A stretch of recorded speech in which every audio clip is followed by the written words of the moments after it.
I've talked a lot on this channel about not eating of the knowledge of good and evil. I've talked about how it's a spiritual, mental thing, not a physical thing. It's a present reality, not just one that was there for Adam and Eve in the Garden of Eden. And that's the most important thing about that Bible story, is knowing that we need to avoid it now. And here's another reason why.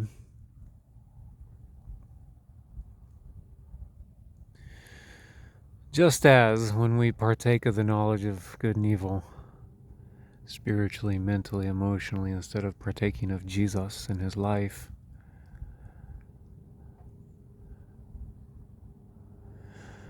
just as that creates distance between us and other people, and just as that causes us to judge other people and condemn them and think that we're better than them, and it causes factions and divisions and wars, etc., etc.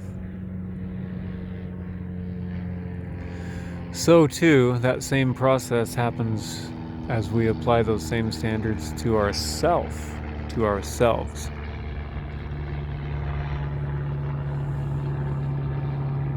When we judge ourselves based on partaking of the knowledge of good and evil, instead of letting Jesus himself decide whether we're being good or not,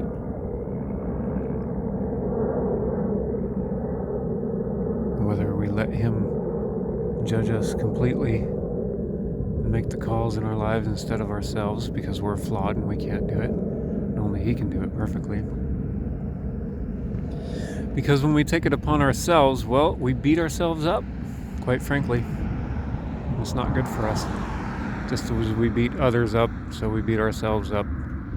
We judge others, we judge ourselves, because we're living by that same standard with others, and then we apply that same standard to ourselves. As Jesus said, by the same standard you measure others, so it will be measured unto you.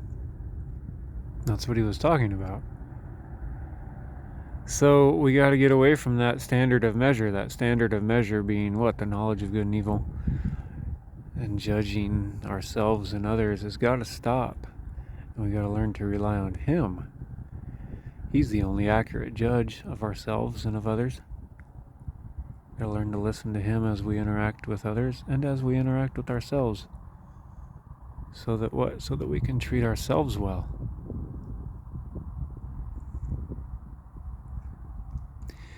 He told me one time, he said, "Jesse, if I loved you enough to die for you, the least you could do is treat yourself well." But we can't do that when we're partaking of the knowledge of good and evil and applying that sick and twisted standard to ourselves, much less to others.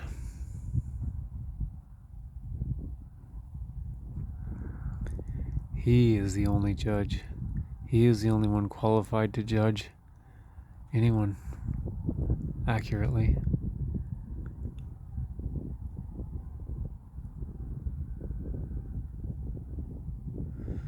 He said in the book of John, he said, when you judge, judge righteously. Well, the only way we can do that is when we're judging with him as the judge and listening to him, because he's the only one who does it correctly all the time. Like in Isaiah, when Isaiah was prophesying about him, and he said, "He will not judge by what his eyes see, nor by what his ears hear, but he will judge with righteousness." Why? Because he knows all that stuff down below, all our history, all our nuances, all our experiences, all our hurts, all our hang-ups, as well as everybody else's, how it all interacts. The whole gamut, all of it. All of the factors that affect all of us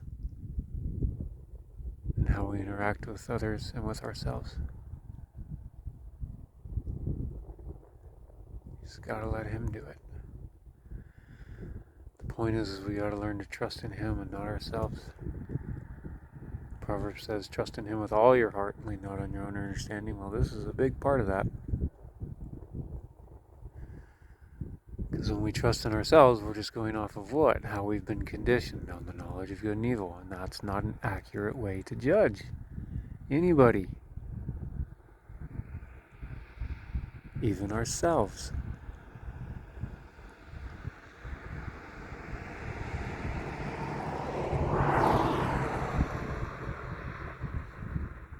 He is the righteous judge. All judgment has been handed over to him by the Father for a reason. It's not just a nice Bible verse.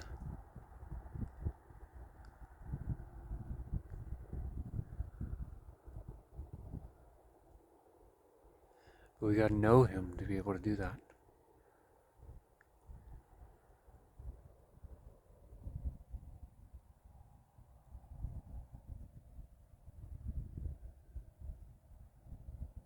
Always got to know him.